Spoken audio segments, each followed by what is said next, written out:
And we are live. Welcome to MLB Live Before Lock. It is Friday, September 15th. I'm Josh Engleman. I'm joined by Matt Belman. We're here to break down a 13-game MLB slate for you, take you all the way up until 7 p.m. Not too many more of these for the rest of the regular season. I think we've only got like 2 or 3 weeks. It's going to be a little bit of a bummer when baseball goes away, but basketball will be here soon enough, and I will be able to put in even more work than I already do. And I'm not sad about that at all. Hit the like button, subscribe to the channel, hit the notification bell so you know when everything goes live. Follow us both on Twitter. Give a shout out to Owner's Box, sponsor of this show. We'll definitely talk about them in a bit. But first, Matt, what's going on? Nothing, man. I was thinking about this when you were talking to Jordan before. Like, the days are dwindling, and this might be the last like real Friday night slate before we start to get into like weird territory of like teams that we don't know what they're going to do. Now, that doesn't happen to the magnitude like in the NBA, obviously, but it happens, and we're like approaching that. It's not exciting. Those parts of the year are all – it's worse for content. Like, I don't mind it as much for playing because, like, someone's going to win that contest one way or the other. I feel like I'm probably going to be better off in that situation than anybody anyway. But at the same time, it is a disaster for trying to talk about things. It's so hard. Like, exactly. Like, everyone's dealing with the same thing in terms of like building lineups, etc. But talking about it just becomes a shit show because you don't know how long pitchers are going to go, etc., etc. Yeah, we find out that like all of the best guys from the Astros are going to sit because they're going to party today, but we don't know that until 6:55. Little things like that. Well, we got a lot to talk about. We're going to touch on some pitching. We're going to touch on some stacks. We're going to have a pretty casual conversation for this one. We don't need any formalities for today. Just chatting, talking baseball. So I hope everybody comes in, hits the thumbs up. That'll be the fun thing for today. I've got our top stacks tool open. I got our top pitchers tool open. We got a lot that we can talk about right now. So I think we should just simply get into it. And we're going to start on the pitching side for today. And as I look at our top pitchers tool, I've got all of my data in front of me as well. I'm just going to open it up pretty broadly because based on what our top pitcher tool looks like, ownership might be a little bit different, but based on what our top 2 pitcher tool looks like, it's pretty flat. Who's your favorite pitcher on today's slate? I think Skubal. Okay. He's coming in highest in our pitcher tool, and he's not even the highest owned. He's the second highest owned, but the guy getting the most ownership is probably my second favorite pitcher on the slate. So I think Skubal looks really good here. The Angels stink.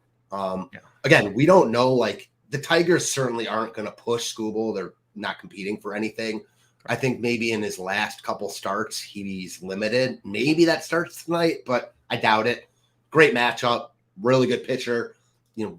Probably too cheap at $9K, considering other guys on this slate. He looks like the top guy to me, and our top pitcher tool just confirms it. How about you? I have no issue with Skubal being the answer. Like, I'm close to the field there. But for me, it's one of 2 guys. I have a pretty big stand on 2 separate people.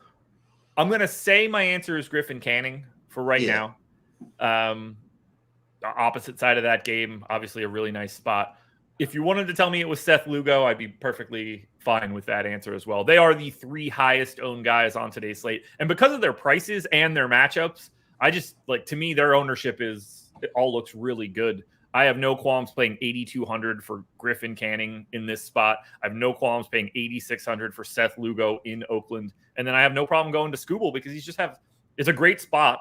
There's not a lot of competition on the opposite side for the Angels, and he's got actual strikeout stuff. And apparently, per Sean V, Skubal's from California, as if that matters. Yeah, I mean, California is not a small state either. So no, a little bit of population. Yeah, just a little bit. I'm gonna assume a couple guys in this game are all from California. I don't know what happens when Skubal faces a hitter from California. I don't. Does the world just end at that moment? The simulation explodes. What do we do? That's hilarious. I guess we go by proximity to the ballpark. Like, if the hitter grew up closer than Skubal, then the hitter will get the benefit. But if Skubal's closer, then Skubal will probably get the strikeout. I guess that's how it works. It's so funny. Like, it literally means absolutely nothing. Yes. Yeah. But anyway, so I mean, Canning I like a lot too. The reason that I think probably say he's the number one guy and he's getting the most ownership is that price tag. I actually like the matchup for Skubal probably a little bit more, given just the inefficiency and the deficiencies of the Angels. Yeah. But Canning's too cheap, 8,200. I like both pitchers a lot in this game. I think pairing them up makes a lot of sense. You can get to basically whatever offense you want doing that. Lugo's right in that mix. I understand the ownership. I think, similar with Canning, like I think the matchup is probably worse now, similar like with Detroit than it was a couple months ago, now that they've called up a couple guys, but it's still an elite matchup for Lugo. He looks great ballpark. Yeah, those are probably the top three guys. Saying that, our top pitcher tool doesn't like love Lugo, but saying that along with that, like you mentioned at the beginning, it's all flat. Like you mix a percentage point here and there, and all of a sudden Lugo looks really good. So I take that back. 5.5 strikeout prop on Skubal today, -160 to the over. So that's looking pretty good. I have him at 6 strikeouts, so that's straight in line with it. Griffin Canning over under 6.5 Ks, -148 to the over. I got him at 6.7. That feels about right, but we're talking 6 to 7 strikeouts for both of these guys. 8 strikeouts or more for Griffin Canning is +134. For Skubal, it's +250. There's just a lot of Ks in this game. It's going to be an interesting one for trying to obtain strikeouts. But now we got to get into like the guys at the top, because we have Aaron Nola at 10.4, 4% owned. Justin Steele, 10,100, 3% owned. George Kirby, 9,500, 7% owned. Zach Eflin, unowned. Hunter Green, 19% owned, 9,100. Everybody that I just named is above Tariq Skubal. I guess let's start with Green, since he's pulling the sizable ownership. Good pitchers park in New York. Obviously, Hunter Green has big time stuff. How do you feel about his ownership, though? I mean, I think he's over-owned, considering, our top pitcher tool has him over-owned. Yeah. Not a great strikeout matchup. You've talked about the Mets a lot this year. Yes. So, again, it's not a great matchup. I don't know. I just don't really see the difference between him and other guys around him that aren't getting as much love, or guys that are cheaper that I project about the same. Like, I'd rather get to Giolito than Hunter Green, who coincidentally enough, which is shocking to me, the bat has him as the highest projected pitcher on the slate. Giolito or Hunter Green? Giolito. How many outs do they have him projected for? Is that the one that was really ridiculous this morning? What did I have? Yeah, they had him at 18 when I grabbed it earlier today. I dropped that personally down to 16 based on props and stuff. So 2 extra outs will get it done. That's like many fantasy points for Lucas Giolito. Especially with like a strikeout or like point, half a 3/4 of a strikeout on there. So I'm with you. I feel like we had a similar conversation last week. I think so too. Yeah, like both pitchers in this game, I think are reasonable considering, Green's got high strikeout upside. We've seen it recently. Yeah. He did it earlier in the year before he got hurt. Mm-hmm. I just like the other guys we mentioned more.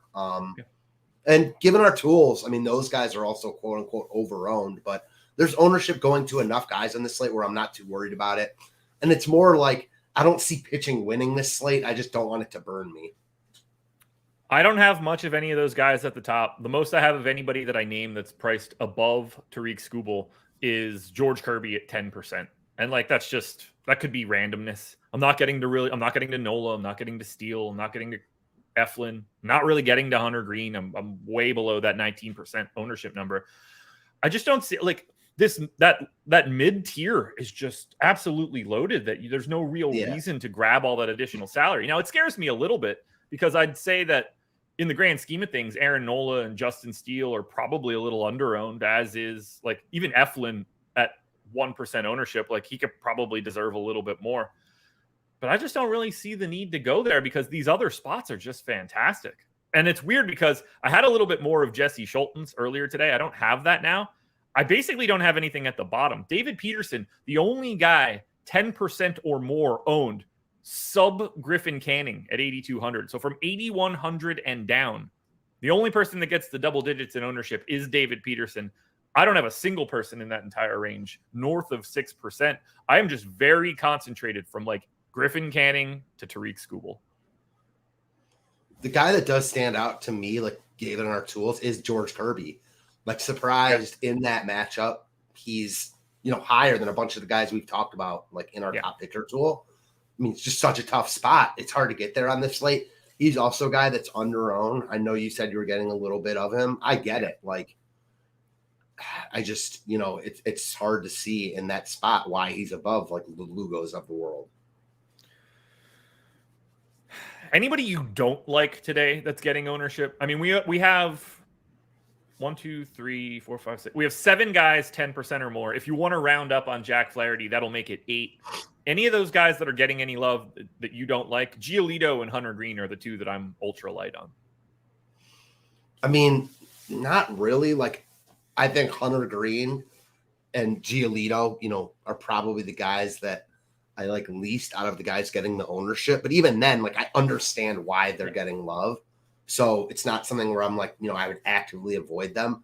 Not really. I mean, even like Canning and Skubal, who I like and feel pretty comfortable with tonight, like those guys, are not like impervious to ever getting hit. So it's just one of those slates where like, pricing matters a lot.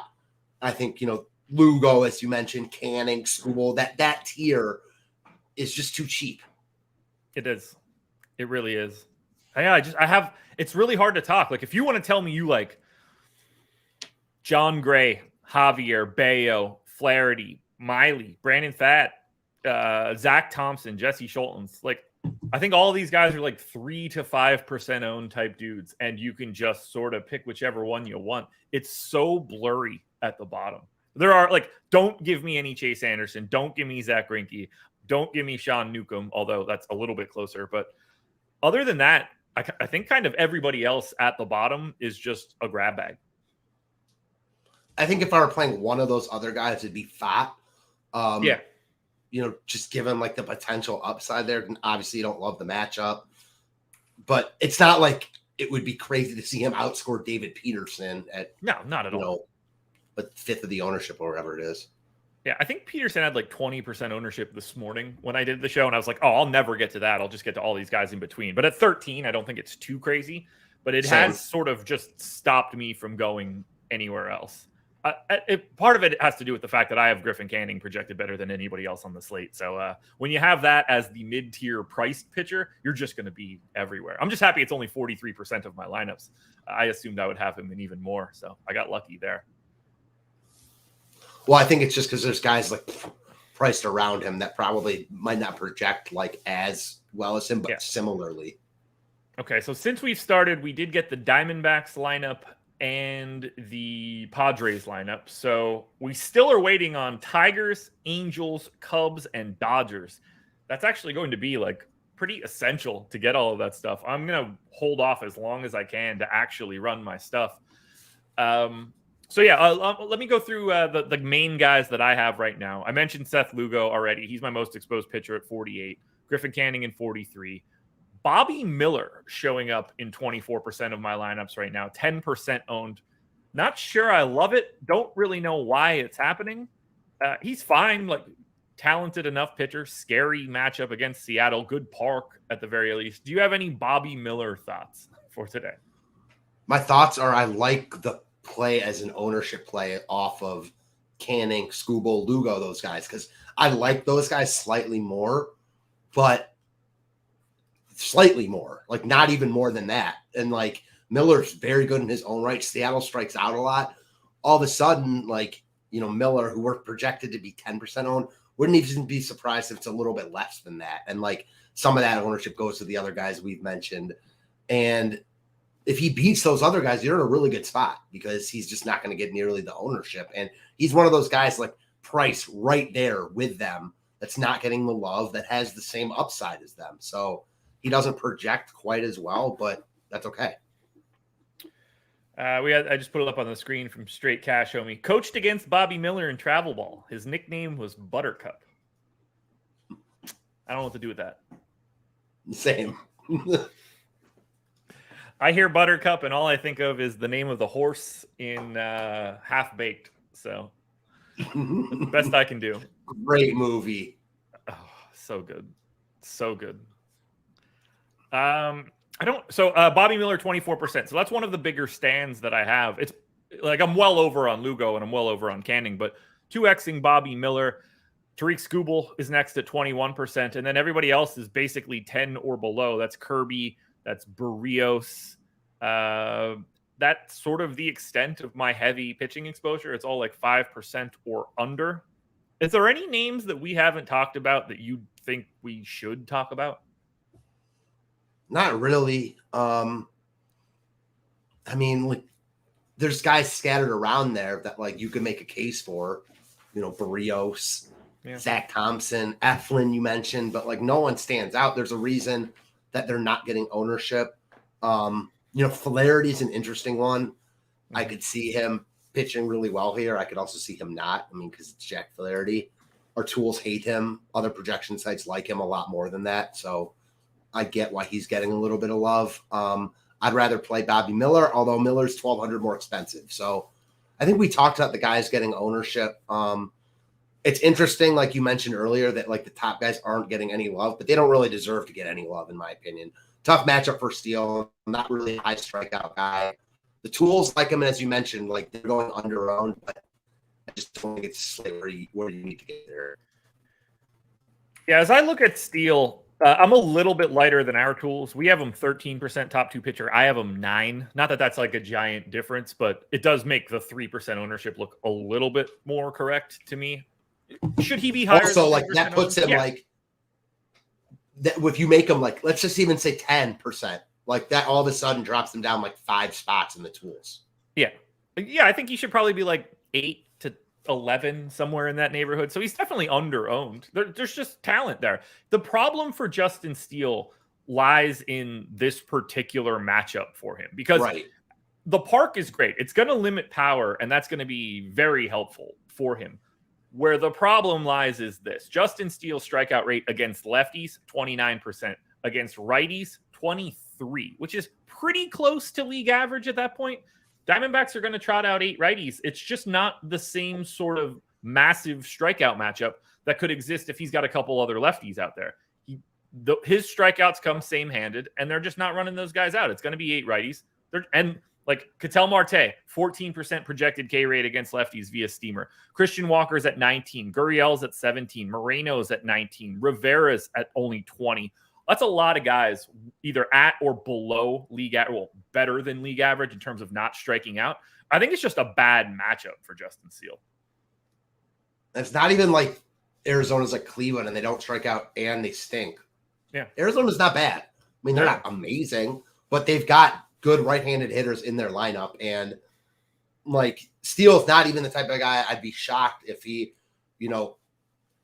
doesn't put up 15 DraftKings points tonight. And if I'm spending, that much, like I need to feel at least like he's going to be close to the top scoring pitcher on the slate. And I actually don't think that with Nola or Steele. It's not even like a price thing why I'm not playing them. Like if they were priced in the Canning, Skubal neighborhood, I think it'd be more of a conversation, but I don't think it'd be like we're jamming them in.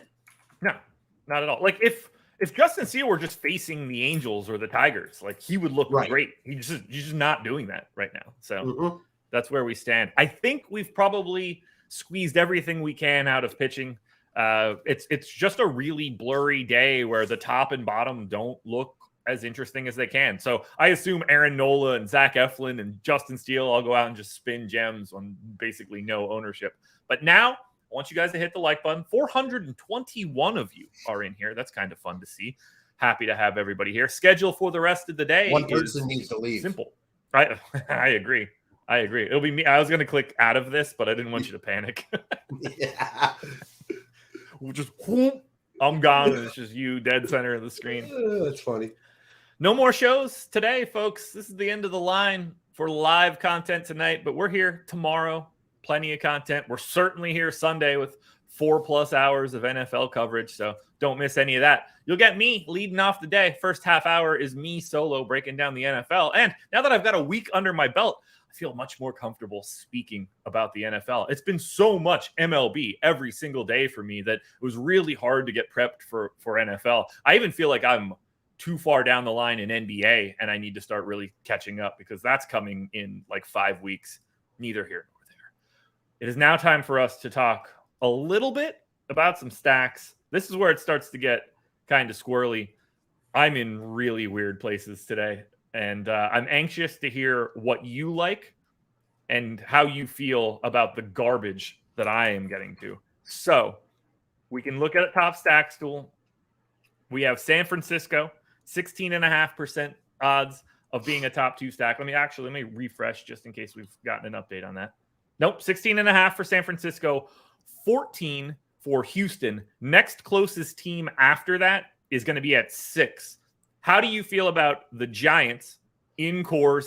I think we can explain. We all know what that means. And Houston here against Zach Greinke. How do you feel about those 2 teams today? I mean, what's really not to like about these 2 teams from a non-ownership perspective, right? Like just from a raw, like what do I think about these teams here? San Francisco's not bad. Chase Anderson stinks. They're in Coors. So they look really good. Houston is really, really good. They're not in a good ballpark. Zach Greinke stinks. Kansas City bullpen stinks. I personally like San Francisco more, but the ownership's, the ownership says that as well. It's easier to get to San Francisco than it is Houston. I don't know. I mean, it makes sense to me that those 2 are the highest 2 on the slate. I'm a little surprised at how close to San Francisco Houston is, but it doesn't seem like off to me at all. So I've got in terms of my exposure, Giants are at the top of my list. Astros are like in and around second. I've got a couple teams that are all very similar at that point, but the Giants are leading the charge. Only one bat in the Giants lineup at 5K. That's Tyro Estrada. Everybody else is sub 5K on the road in Colorado. It's just silly how easy it is to get to. They don't have any MPEs, which kind of sucks, but it's really like you're quibbling at that point. You got a couple guys at the bottom of the order that stink, but aren't really pulling much ownership. The top of the order, I think, deserves everything they have. I have no problem going to the Giants here. I think it's a really nice spot. Same, and I have no problem going to those bottom guys that like stink because Chase Anderson and Coors can make you not stink. And if I think the top half is going off, they're going to have 5+ at bats here. So. I mean, I'm fine like getting some ownership discounts there. Yeah, you're getting some, you're clearly like paying for worse players, as you mentioned, but the ownership discount will be real on like the bottom 4 guys. So I like them all. Yeah. I don't mind 3,900 for Brandon Crawford at short. Like it's a shortstop. It's not like I'm taking, like, I like him a lot more than I like Luis Matos. Not that I don't have Luis Matos, but yeah, I can't stop getting to the Giants. I do think they stand out quite a bit. Same. But the Giants and the Astros are separated from everybody else in terms of top stack odds, but they're not separated from everybody else in terms of ownership. We need to talk about the Minnesota Twins, 6% chance of top stack. They're basically tied for 3rd with the Padres. They are 15% owned, just barely behind the Giants. How do you want to manage this Minnesota Twins team? They're taking on Jesse Schultens. They're in Chicago, so this park plays up power to both hands, and these guys are super duper free. 4,900 for Royce Lewis, 4K for Carlos Correa. Everybody else in the 2s and 3s. Do you see Minnesota as a valuable option today? Not for me. I already feel queasy enough playing San Francisco. You couldn't pay me to play Minnesota lineups tonight, to be quite honest. Like, just not how I play MLB DFS. I'd play anyone. I mean, you could make anyone on the slate over Minnesota given the ownership. I mean, I get it. Schulten stinks. Minnesota, like you said, they're free. They're even cheaper than San Francisco. So I get it, but it's just not for me. I mean, our tools say they're severe. I mean, they're about as overowned as you get, really. So no thanks. 15% owned in the aggregate, 3rd in top stack, 3rd in top value. I have 4% of their 15%. I don't have a single stack. I didn't have them yesterday, which was awesome until it wasn't. They picked up the pace quite a bit towards the end, which sucked. When the Yankees got out in front really quickly and the Twins didn't, I was like, oh, cool. I wonder how I'm doing. Open up my app. sitting in first. I was like, all right, let's do this shit. And then I look back and Minnesota has 10 runs and it's just like, cool. I lost 75%. Yeah. It was one of those slates where like a lot of the offenses did similar. You really needed Maeda, like between Gaussman, Bradish, and Maeda. Oh, fuck Gaussman yesterday too. Good God. I didn't even leave my like I finished the show, walked downstairs, opened everything up. I was like, Dad, do you want to watch this game? Yeah. Start to pull it up. I was like, you gave up a home run already? I know. Like, I barely even got down my steps. Yeah, I went outside to smoke a little bit, and like before I could even look at right when I looked at my phone, he had already given up a run, and I was like, God, you know the feeling. All right, so we're on the same page with the Twins. Let's talk about the fourth team at the top because it seems to be 4 clear options. It's San Francisco. Nobody's surprised. Nobody's surprised that Houston has high top stack odds. They're a terrible value. Minnesota, nobody's surprised because they're obviously an incredible value.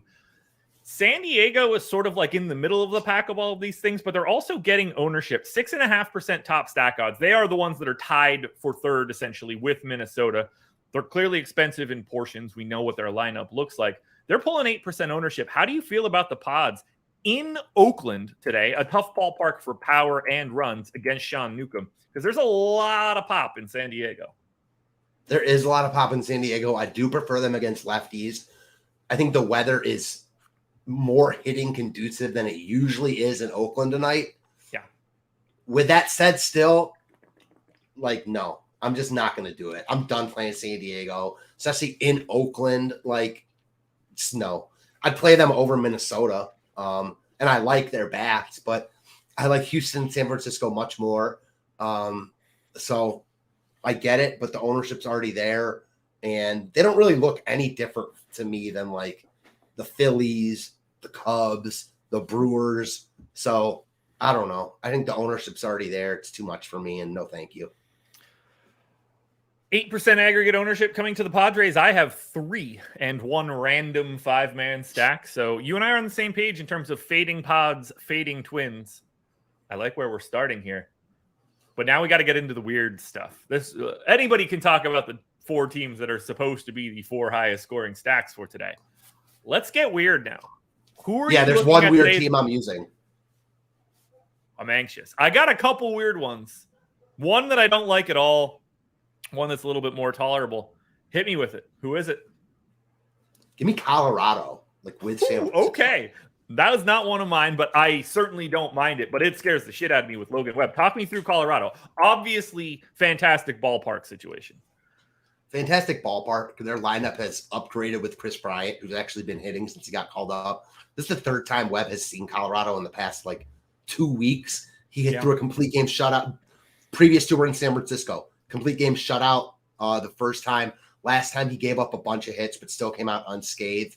Colorado's lineup just looks a lot better to me. And our tools, they're not high in the top stack tool, but they're middle of the pack, getting no ownership. They're one of the most leveraged teams on the slate.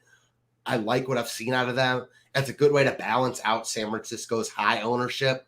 A guy like Montero hitting cleanup at 3,600. He's been one of the hottest hitters in baseball since September started. And I know, I'm not playing him because of that, but he projects as a guy who can hit home runs at the major league level. And that's all I care about. So give me some Montero at 3,600. Chris Bryant looks good.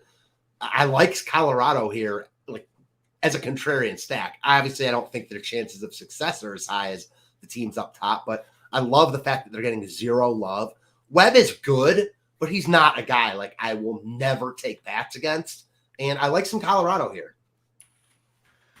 Normally, I get to a ton of Colorado in Colorado. Yeah. And I'm always over the field. I'm not today. I wouldn't mind if I was. I have 5 stacks, which is immediately just giving me a little bit more than the 1% we're projecting. But for some reason today, Colorado is not the team that I'm getting to. I wish that I was, honestly. I like being there, but I've got some worse options to talk about, I guess. All right, I'm interested. I can't wait. Okay, so I'm going to take a guess at one of them, and then you can tell me. Okay. The Mets. It is not the Mets. Okay. Oh, God damn it. I'm trying to sign into Owner's Box to get ready for this read, and my password didn't populate the way that I needed it to, which is very annoying. But no, it's not the Mets. You want to take one more guess before I let everybody know? Yeah. I'll take one more guess. It's either one of, and you're playing 5 stacks, bad team or in a bad matchup. I'm gonna go with Detroit. Detroit is one of them. Taking on the Angels and Griffin Canning. I have 43% Griffin Canning, but I also have right now close to 19 Tiger stacks. So, man, like comparing Colorado and Detroit, it's interesting. They're the exact same 2.4% chance to be in the top stack. Detroit is much more as a better value percentage. They're getting about double the ownership, even though they're still coming in under-owned. But you get the added leverage of facing Canning. Yeah. So I get that like completely. I don't like it, clearly, and especially considering Canning is my my second most exposed pitcher right now. But I am on both sides of it.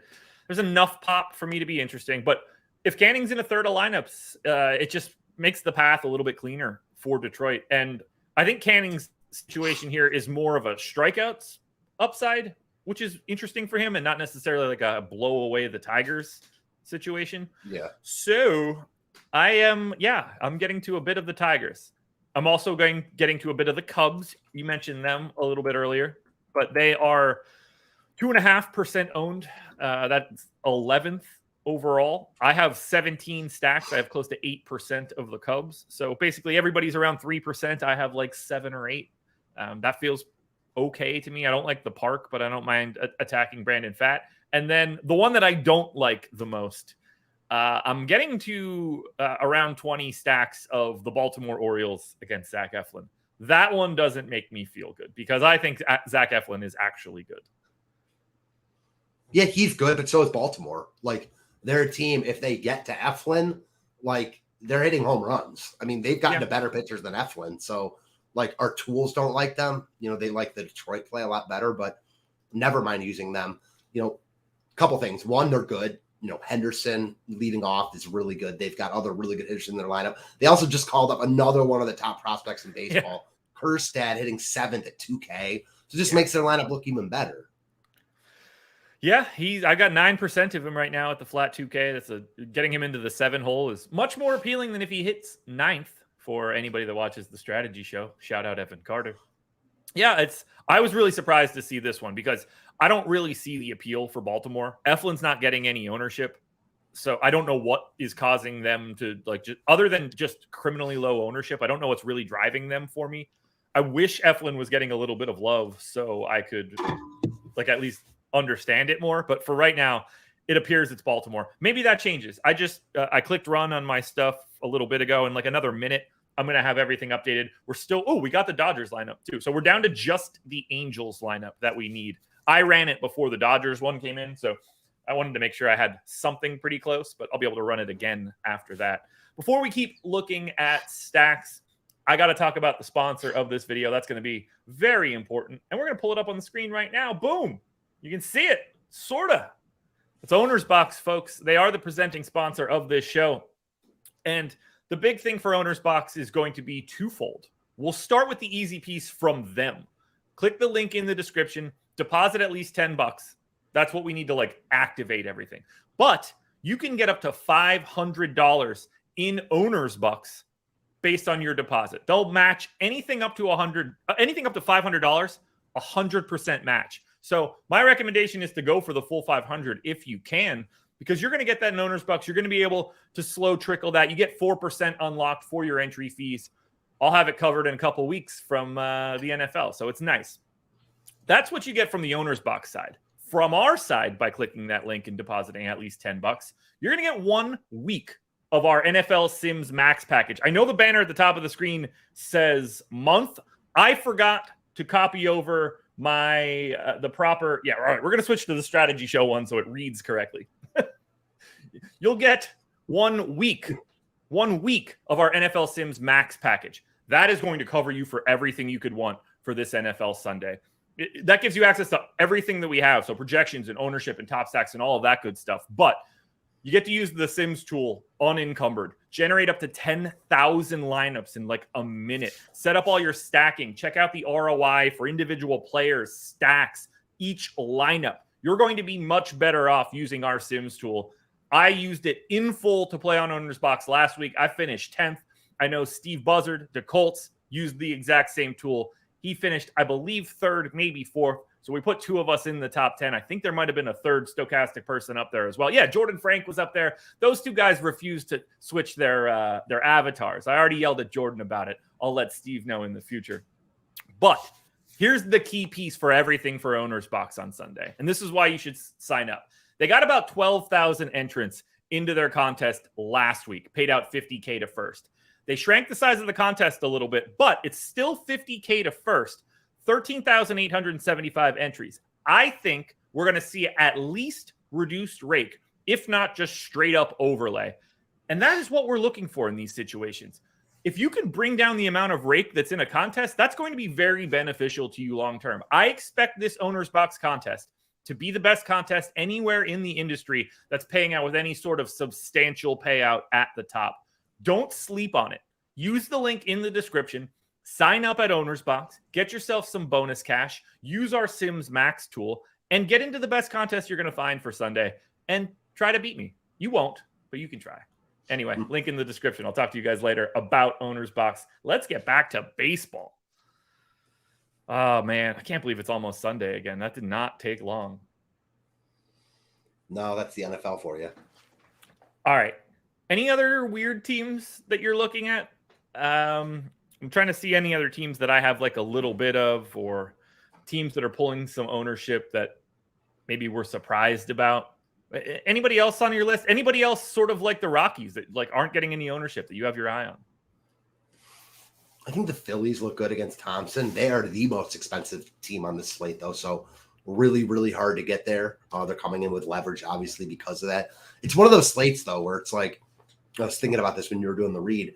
You take away, Sam Fran and Houston, like who have the 2 highest top stack percentages on the board by far. Like there's still 70% chance that neither of those teams are top stacked tonight. Yeah. And it's almost like with everyone else, you could just pick out of a hat. It is that kind of slate. It's going to be, oh man, it's going to be wild. I'm excited to just stay up and watch it and just like watch baseball till I pass out on the couch. Because unfortunately, though, I got to get up early tomorrow. Even on my day off, I got to be up at the ass crack of dawn on Saturday because the international break is over, folks. Liverpool and Wolves, 7:30 a.m. start. Got to be up. Got to be ready to go. Reds are about to put a beating on the Wolves, so I got to get up for that. At least you have a reason to get up. Oh, it's going to be good, man. I'll be screaming at my television at 7:31 a.m. That's the best part. That's the best part of watching soccer. When this shit is on at like ridiculous hours, I love when sports are on when they're not supposed to be on. That's my favorite thing. It's part of the reason I love League of Legends DFS is because it's on like in the middle of the night, crazy hours. Seriously, not even kidding. No, all jokes aside, definitely part of the reason I love it. I don't even know how to play the game, but I love the League of Legends DFS. You're telling me I have no idea how to play it. I wish I did. Like I think you and I talked about it a little bit. I downloaded the game and I tried to play during COVID when it was just like, hey, you know what? Your life has nothing going on. You should try video games. I couldn't get into it. I would need to sit next to somebody that knows how to play. Like if this were college and I had 4 people next to me that were all playing it, I think that I could get into it and it would be like really fun as a group. It was never like the type of game. Yeah. And it was never like, I was never a gamer like with games like that. I would play like Madden and sports games and stuff. Yeah. I never really was either. And like I played a lot of Halo once, like in college. Okay. But other than that, it was Madden, NCAA football. Like I wasn't triple play baseball or whatever baseball game. In younger years, it was certainly like playing GoldenEye, like obviously in way younger years, like Mario, which was probably the best. Well, at those points, you just played whatever anybody had, and it was awesome because we didn't have fun shit. I still would say, though, if you ask me what the best gaming console is, to me, it's regular Nintendo, like the NES, the one that almost never works. Now, again, I know that there are better systems out there, but the plethora of games, again, and I'm remembering in nostalgic terms, but even playing them now, like I personally think that's the best gaming console ever made. I wouldn't argue it. I played the hell out of it. Yeah. I'd say if I had to think about it in my life, it's PlayStation 1. I get that too. Played that heavy. Because that was like the first jump up. Mm-hmm. I felt like that was pretty sizable jump from the Sega SNES. I also thought Sega was solid though. Oh, I loved my Genesis. I mean, honestly, the one that got slept on the most is Dreamcast, but that's neither here nor there at this point. PlayStation 1, I probably put in the most work. I tried to solder in a mod Dreamcast was only out for like a minute. Yeah, it was light. Oh my god, I played so much Dreamcast. So I tried to. I used to be a crook and modify my PlayStations and burn games and whatever.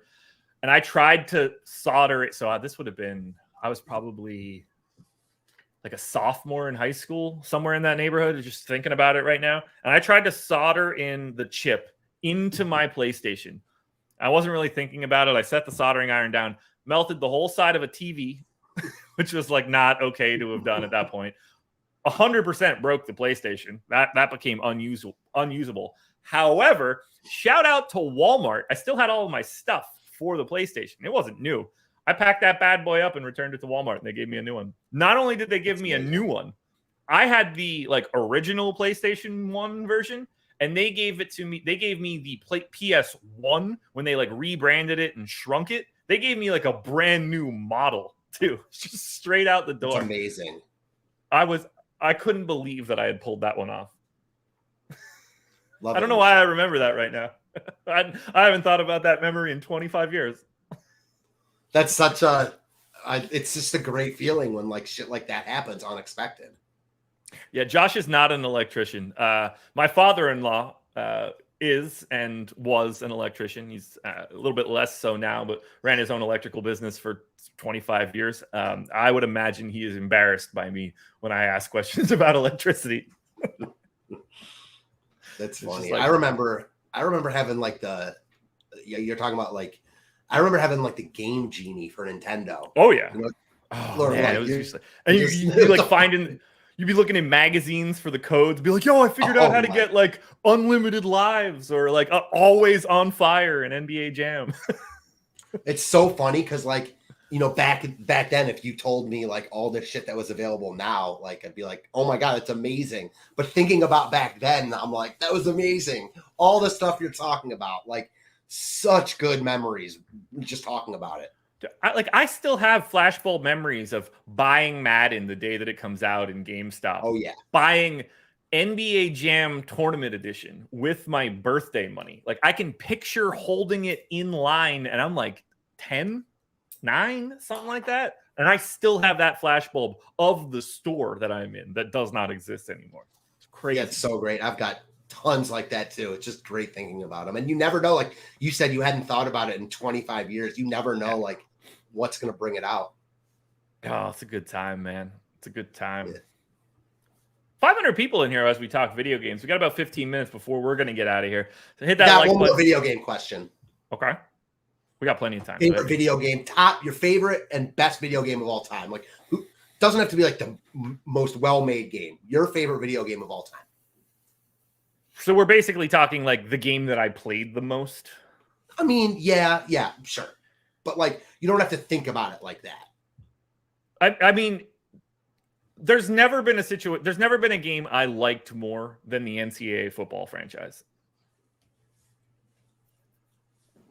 I think that would have to be my answer. It's just that was the one that I would just drown in for a decade.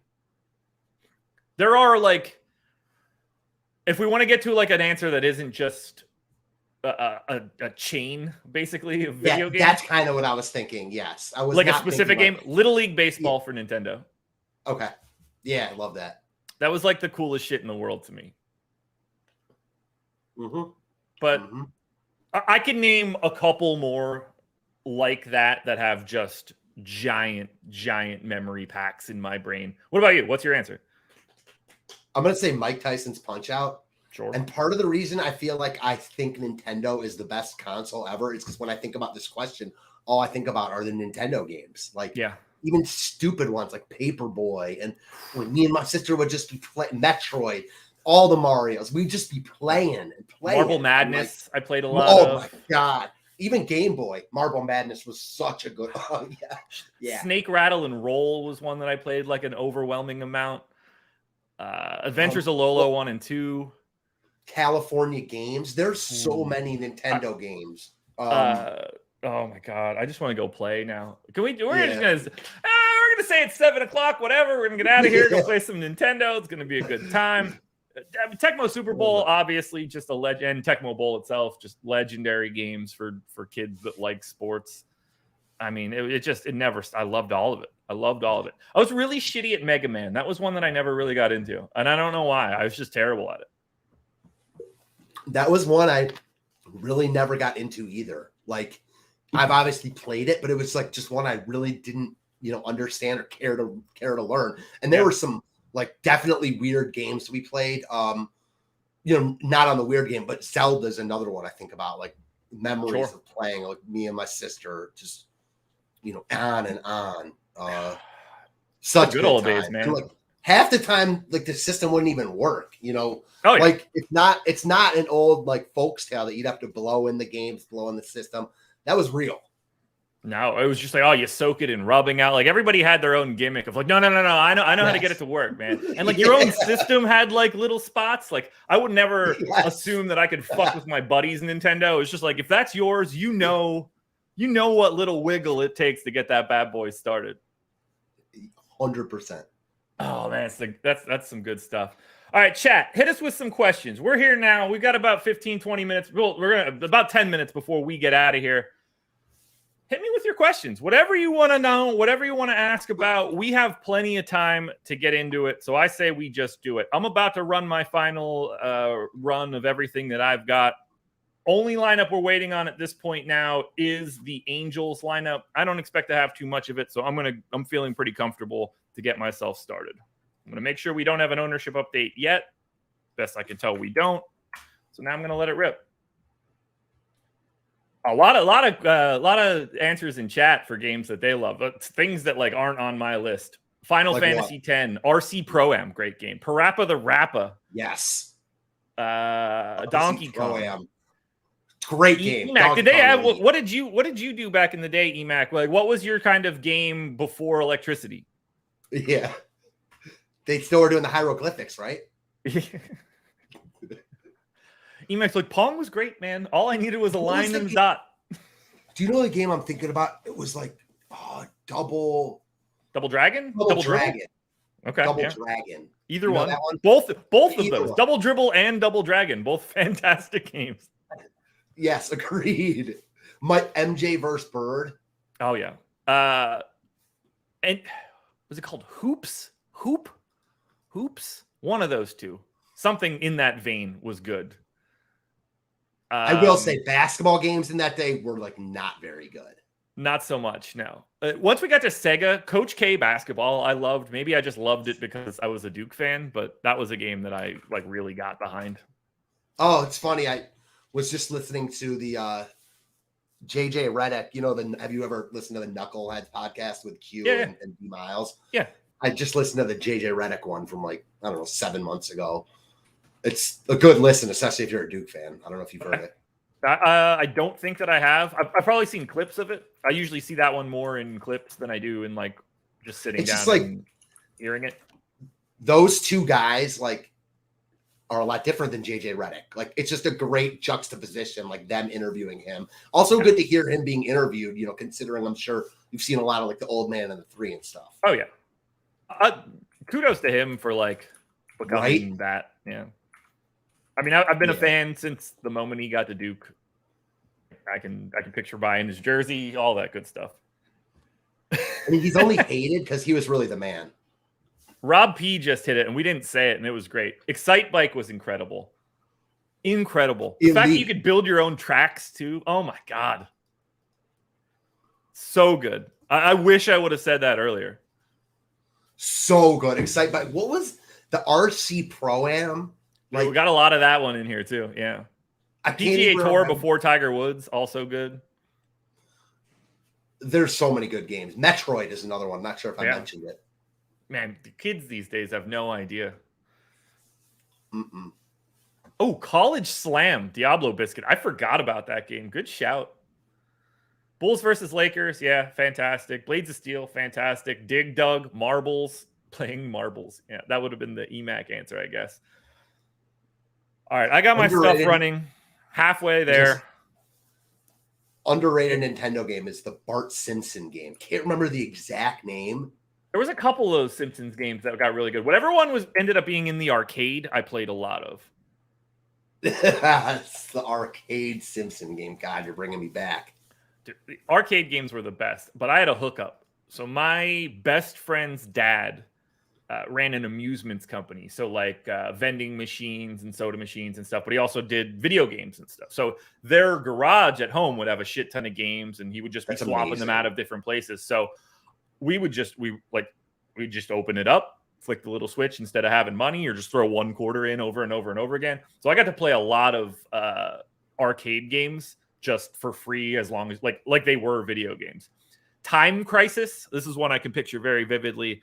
It's a shooter. You got to like step on a pedal to reload and stuff. I think we played for like 8 straight hours one day, just trying to beat that bad boy. That would have cost you like $100 to do in like an arcade. And we just had unlimited lives. Great time. Shout out Jack Boyle.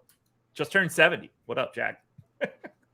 It's funny. Like at that point too, like arcade games, the graphics were like better than the video games at home. Yeah. Yeah, just more processing power and stuff. Yeah. Like NBA Jam was so fun to play in the arcades.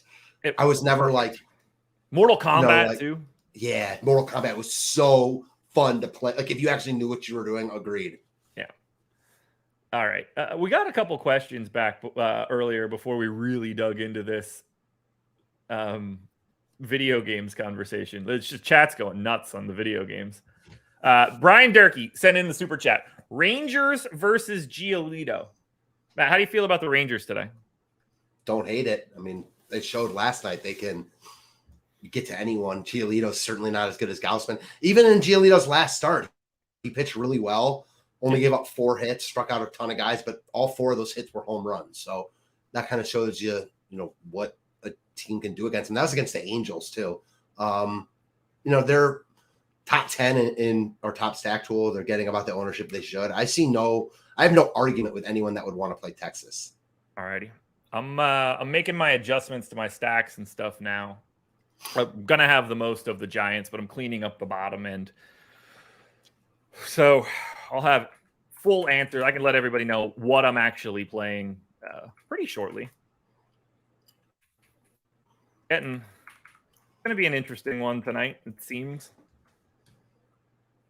Giants obviously aren't changing, but it's looking like the Orioles are going to be my second most exposed stack. I don't totally know how I feel about that, but it's happening.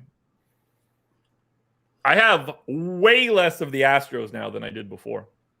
I don't know what happened there. Yeah, I mean, Houston, I was talking about this with Neil, I think. Like, the Braves haven't been on many main slates recently for one reason or the other. Houston's kind of taken their place atop every day. Like today, they're behind San Francisco, but San Fran's in cores. Houston doesn't quite have the top stack percentages that Atlanta did because Atlanta's better. And they're not getting quite as much ownership because they're not as good as Atlanta. But it is similar. Giants, Orioles, White Sox, Royals, and Red Sox are all the teams that I have at least 10 stacks of. That has changed pretty dramatically, which is kind of surprising. Also, whatever I have in here doesn't appear to be right. So I'm going to go ahead and rerun everything. Do you have anything else you want to touch on? Because I think we're kind of at the end of our rope here. We've touched on all of the stacks. We've certainly touched on all of the pitching. Are we missing anything? Is there anything that we haven't touched on that you want to touch on right now? There are plenty of things I would love to talk to you about, but there's nothing that I think we need to talk about still. No. Yeah, I think I'm on the same page as you. I don't really have anything else to add now. I think we've got it. I think we're done here. Yeah. As I appreciate everybody being here. This was a fun show, man. Yeah, you've got like you want to finish your crunch and stuff, right? So yeah, but like at this point, I think we've kind of touched on everything. We've talked through all of these stacks. We've certainly talked through all of the pitching options. I just don't have anything else really to add now. I feel like we've broken down this slate about as well as we could have. Yeah, same. It was a lot of fun. Glad we got the video game discussion in. You and me both. Guys, thank you for being here. Please check out Odds Shopper. Please check out Odds Shopper. Please check out Owner's Box. That is going to be something you are going to want to be a part of for this Sunday for sure. It's going to be the best contest in the industry. I don't want you guys to miss out on it. It's that good. It just is. I don't want to oversell it, but it's going to be the best contest that you can get to. So join me in it. Use our NFL Sims Max tool. You're going to be happy. Thanks to Matt for being here. Chat, thanks for being here. You guys were great. This was fun as hell. Good luck to everybody. Have a fun weekend. We will talk to you a little bit later.